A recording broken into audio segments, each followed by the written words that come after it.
বান্দরবান সীমান্তে নতুন সশস্ত্র সংগঠনের আনাগোনা। মিয়ানমারে আরাকান আর্মির তাড়া খেয়ে রুমা থানচি সীমান্তে অবস্থান। অবাধে চলাচলের অনুরোধ। আমাদের সীমান্তের ভেতরে কোনো আর্মড গ্রুপকে আমরা অ্যালাউ করি না। প্রিয় সন্তানকে ফিরে পেতে ৩ বছর ধরে ঢাকায় মার্কিন নাগরিক গ্যারিসন। উচ্চ আদালতের নির্দেশনার পরও ছেলের খোঁজ না পাওয়ার অভিযোগ।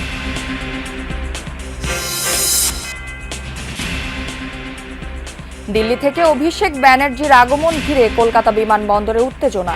বিজেপি তৃণমূল কর্মীদের মারামারি।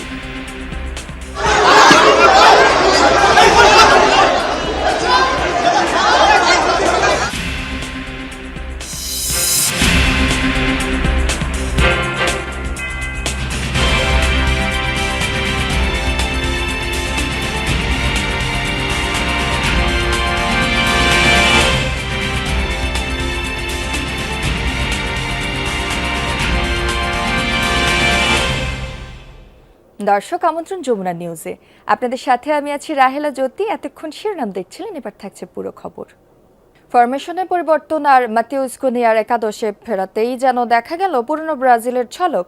তবে এই বড় জয়ই ব্রাজিলের ছন্দে ফেরার ইঙ্গিত দিচ্ছে, নাকি প্রয়োজন আছে উন্নতির? প্রতিপক্ষের অফসাইড ফাঁদ থেকে বাঁচা আর লং ও থ্রু পাসিংয়ে উন্নতি করার জায়গা আছে সেলেসাওদের।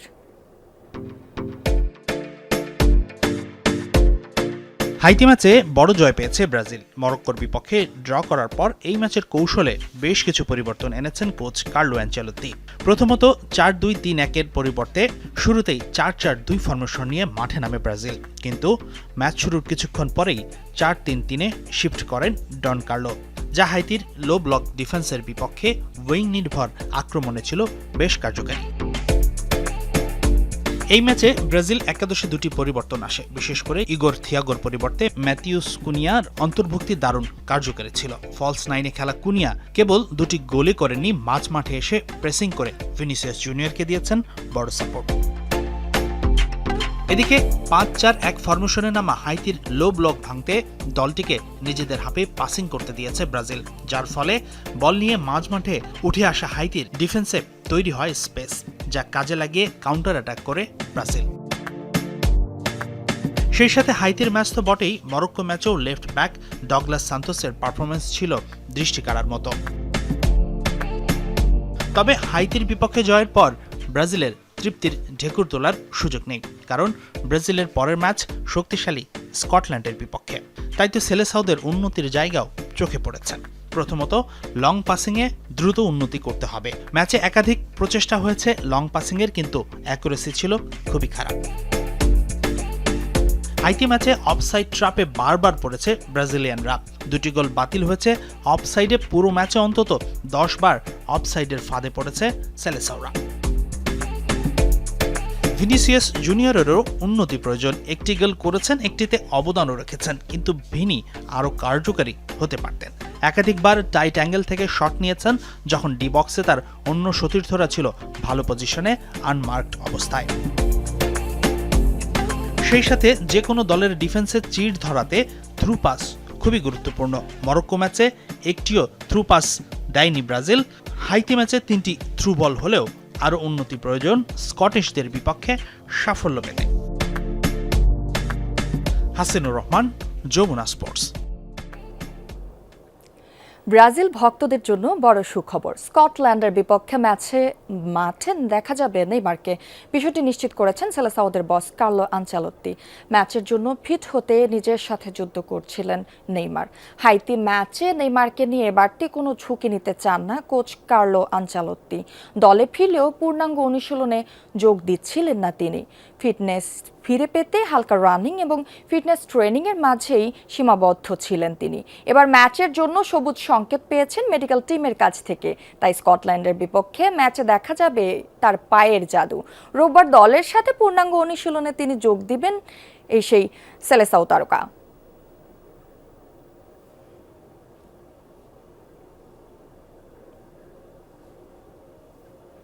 ব্রাজিলের জয়ে উচ্ছ্বাসে ভাসছেন বাংলাদেশের সেলেসাও সমর্থকরা।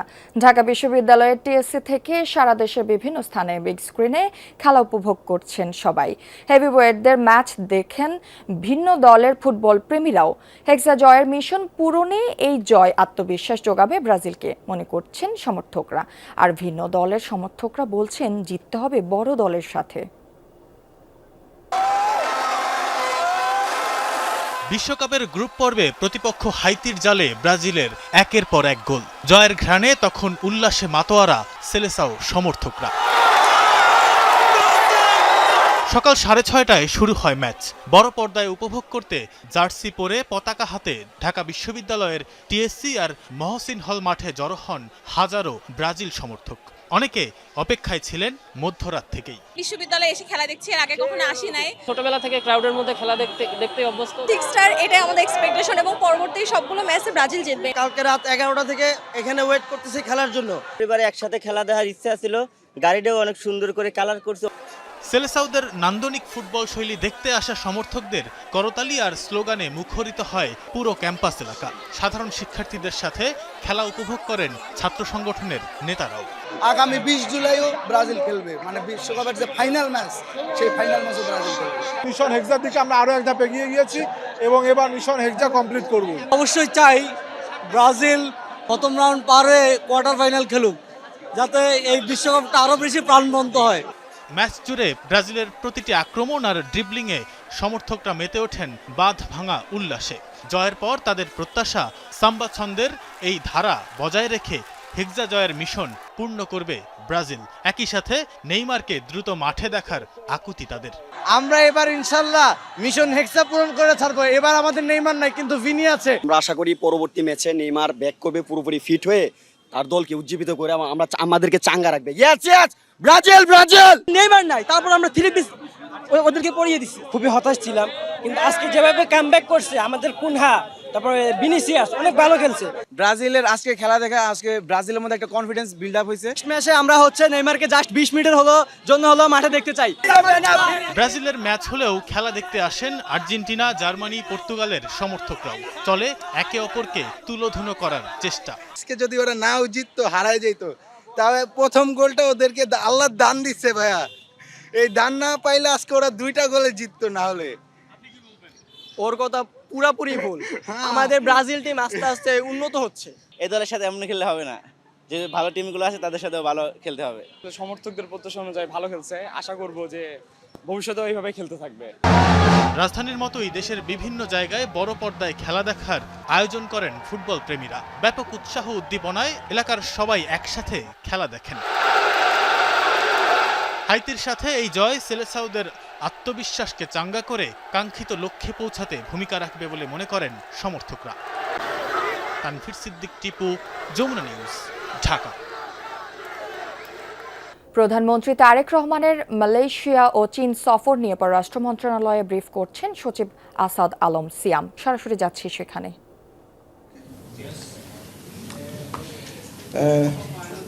ধন্যবাদ শহীদ। প্রিয় সাংবাদিক বন্ধুগণ, আসসালামু আলাইকুম এবং শুভ সকাল। প্রথমেই মন্ত্রণালয়ের পক্ষ থেকে আজকের সংবাদ সম্মেলনে আপনাদের সবাইকে স্বাগত জানাচ্ছি এবং ধন্যবাদ জানাচ্ছি উপস্থিত হবার জন্য। আপনারা জানেন যে বর্তমান সরকার মাননীয় প্রধানমন্ত্রী জনাব তারেক রহমানের নেতৃত্বে সবার আগে বাংলাদেশ নীতির আলোকে একটি স্বাধীন, ভারসাম্যপূর্ণ ও সার্বভৌম পররাষ্ট্র নীতি অনুসরণ করছে। সরকার গঠনের পর থেকে মাননীয় প্রধানমন্ত্রী বিভিন্ন দেশের সরকার প্রধান এবং রাষ্ট্রনায়কদের সঙ্গে নিবিড় যোগাযোগ রক্ষা করে আসছেন এবং বাংলাদেশের স্বার্থ সংরক্ষণে সক্রিয় কূটনৈতিক তৎপরতা পরিচালনা করছেন। তারই ধারাবাহিকতায় মাননীয় প্রধানমন্ত্রী আগামী 21-22 জুন মালয়েশিয়ায় এবং 23 থেকে 26 জুন চীন সফর করবেন।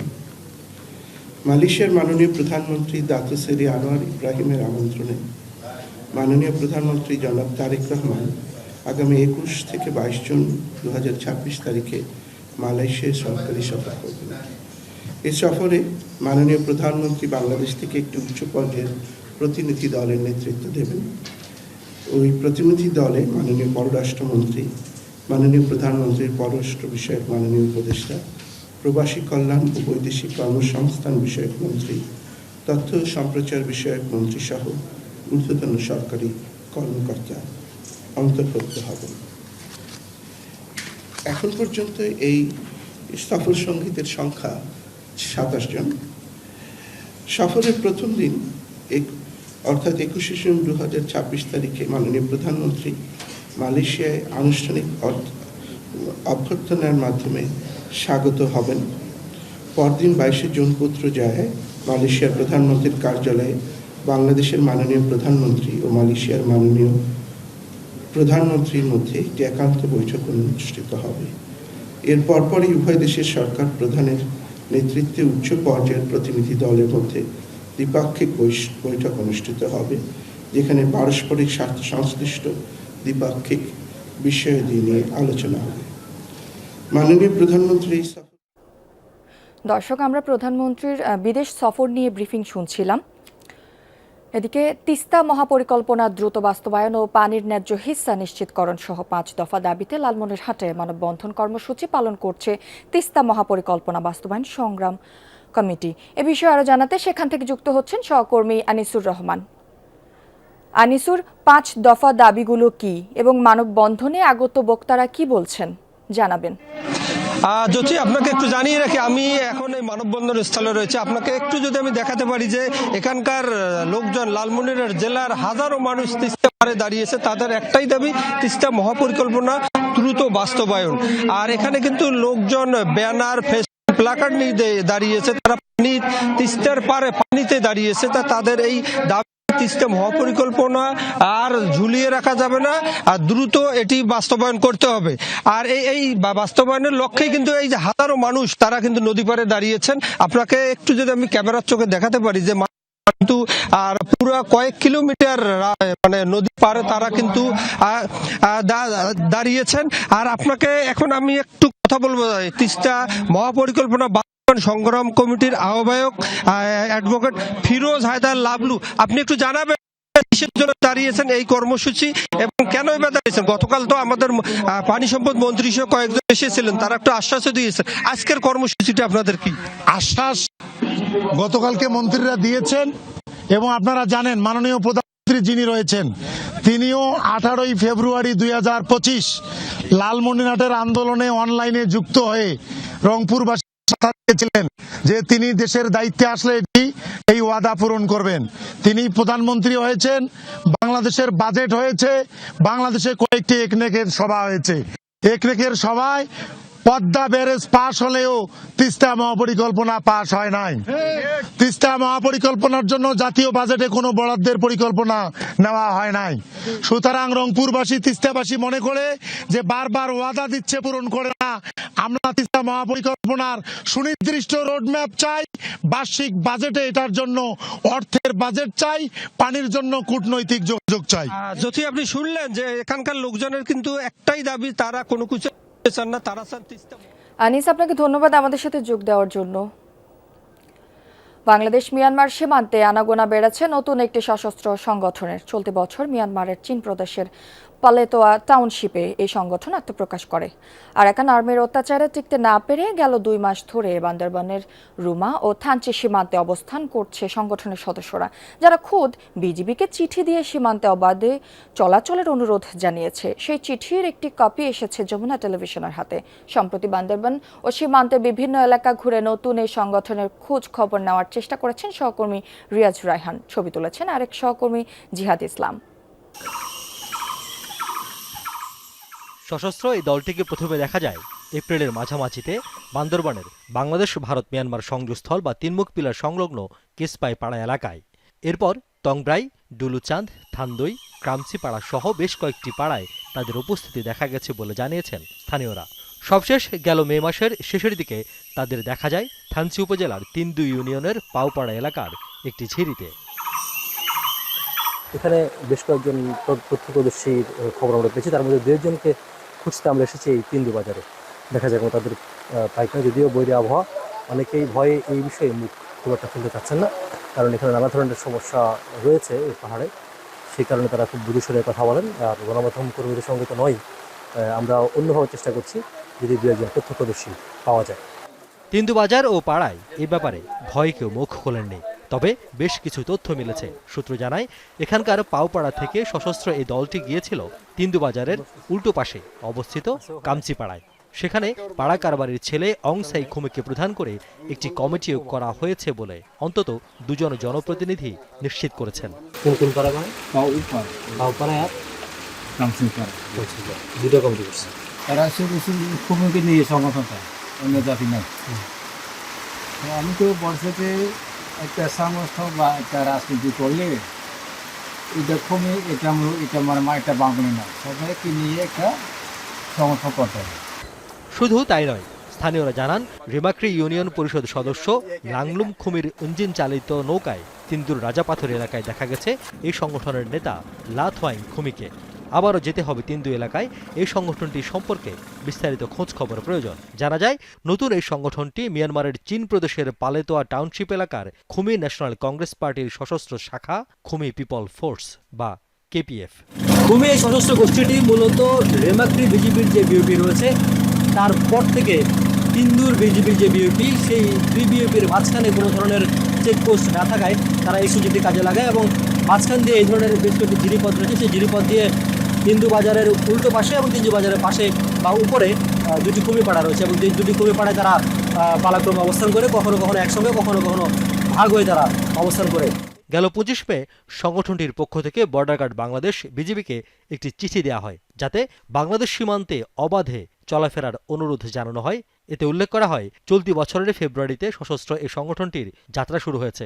আরাকান আর্মি ও কুকি ন্যাশনাল আর্মি যৌথভাবে বাকি নৃগোষ্ঠীগুলোর উপর অত্যাচারের পাল্টা ব্যবস্থা হিসেবে এই সংগঠনের কার্যক্রম উল্লেখ করা হয় চিঠিতে। এর আগে একই ধরনের চিঠি দেওয়া হয় মিজোরামের মুখ্যমন্ত্রীর দপ্তরে, যেখানে বাংলাদেশ মিয়ানমার সীমান্তবর্তী মিজোরামের লাংতলাই এলাকায় একটি প্রশিক্ষণ ক্যাম্পের অনুমতি চাওয়া হয়। যদিও মুখ্যমন্ত্রীর দপ্তর তা নাকচ করে দেন বলে বিভিন্ন মাধ্যমে জানা গেছে। সশস্ত্র এই সংগঠনের উপস্থিতি নিশ্চিত না করলেও বিজিবিকে দেওয়া চিঠির সত্যতা নিশ্চিত করেছেন বাহিনীর Cox's Bazar region commander brigadier general Mohammad আকসার খান। যমুনা নিউজকে তিনি জানান, পালেতোয়া টাউনশিপের এই খুমি সংগঠনের অনুরোধ রাখার কোনো সুযোগ নেই। আমাদের একটা বর্ডার পোস্টে, আউটপোস্টে তারা একটা চিঠি পাঠিয়েছে স্থানীয় কারবারির মাধ্যমে, যে তারা ওপাশে তাদের যে নন স্ট্যান্ড অ্যাক্টর প্রেজেন্স আছে তাদের সাথে তাদের একটি সমস্যা হচ্ছে, and then they are also want to form an arm group. এক্ষেত্রে তারা বিজিবির সাথে কথা বলতে চায়, বসতে চায়, and then they wanted sub support.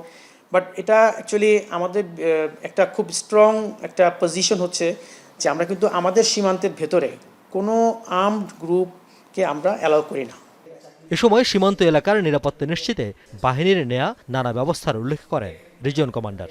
যেমন সীমান্ত সড়ক যখন হয়ে যাবে তখন আমাদের বর্ডার আউটপোস্টগুলো আছে, এগুলো আমরা যখন এখন যেখানে আছি সেখান থেকে আমরা আরও বর্ডার সীমান্ত সড়কের কাছাকাছি এগুলোকে আরও শিফট করব। তো এই তখন শিফট করলে বর্ডারের উপরে যে আমাদের নিয়ন্ত্রণ, বর্ডারের উপরে যে আমাদের যে নিরাপত্তা ব্যবস্থাটা আরও সুসংহত হবে। আদার দেন আওয়ার বর্ডার আউটপোস্ট, বিভিন্ন জায়গায় টেম্পোরারি ক্যাম্পস, চেকপোস্ট ইত্যাদি এই সমস্ত করেও কিন্তু আমরা বর্ডারের নিরাপত্তাটা নিশ্চিত করছি। দক্ষিণ এশিয়ার ভূ রাজনীতি নিয়ে দীর্ঘ সময় খোঁজখবর রাখছেন গবেষক আলতাফ পারভেজ। বলছেন, সীমান্ত এলাকায় নতুন নতুন সশস্ত্র সংগঠনের আনাগোনা নির্ভর করে মিয়ানমারের অভ্যন্তরীণ পরিস্থিতির উপর। এই খুমিরা আপনি জানেন যে মিজোরামেও ঢুকতে চায়, আসা যাওয়া করতে চায়। আসলে এই যে ত্রিদেশীয় সীমান্তটা, যেটা ভারত, বাংলাদেশ, বর্মা যেখানে যুক্ত হয়েছে, এইখানে কোনো দেশের সীমান্তরক্ষীরাই একেবারে পূর্ণ নিরাপদ রাখতে পারে না। এটা এমন একটা এলাকা যেটা প্রাচীনকাল থেকে গেরিলা দলগুলোর আসা যাওয়া আছে, চোরাকারবারিদের আসা যাওয়া আছে, বিভিন্ন ডাকাত দলের আসা যাওয়া আছে। ফলে এখানে বাংলাদেশ সীমান্তরক্ষীদের নজরদারির কোনো ঘাটতি নেই, কিন্তু তারা এই সশস্ত্র যে কোনো ছোট ছোট গ্রুপের আসা যাওয়া পুরো ঠেকাতে পারবে না। এটা বর্মার পুরো রাজনৈতিক পরিস্থিতির সাথে সম্পর্কিত আর কি। শুধু খুমি নয়, গেল এক বছরে বান্দরবান, মিজোরাম ও চীন প্রদেশের ট্রাইজংশন ঘিরে আরও কয়েকটি সংগঠনের আত্মপ্রকাশ ঘটেছে বলে জানিয়েছে বিভিন্ন মাধ্যম। রিয়াজ রায়হান, যমুনা নিউজ, থানচি, বান্দরবান। এই গল্প একজন বাবার, যে সন্তানের জন্য পাড়ি দিয়েছেন হাজারো মাইল। ভাষা, সংস্কৃতি কিংবা আইনি জটিলতা কিছুই থামাতে পারেননি মার্কিন নাগরিক গ্যারিসন লুট্রেলকে। 5 বছর বয়সী ছেলেকে ফিরে পেতে 3 বছর ধরে বাংলাদেশে আইনি লড়াই চালিয়ে যাচ্ছেন তিনি।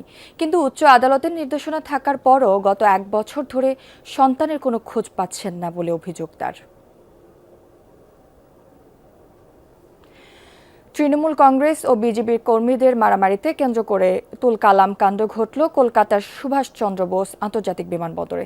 দিল্লি থেকে তৃণমূলের সাধারণ সম্পাদক অভিষেক ব্যানার্জির বিমানবন্দরে পৌঁছানোর কথা ছিল, আর তাই সেখানে জড়ো হয় তার সমর্থকরা। পাল্টা অবস্থান নেয় বিজেপির কর্মীরাও। তৃণমূলের অভিযোগ, অভিষেকের ওপর হামলার লক্ষ্যে বিজেপির কর্মীরা বিমানবন্দর এলাকায় অস্ত্র নিয়ে প্রবেশ করেছে।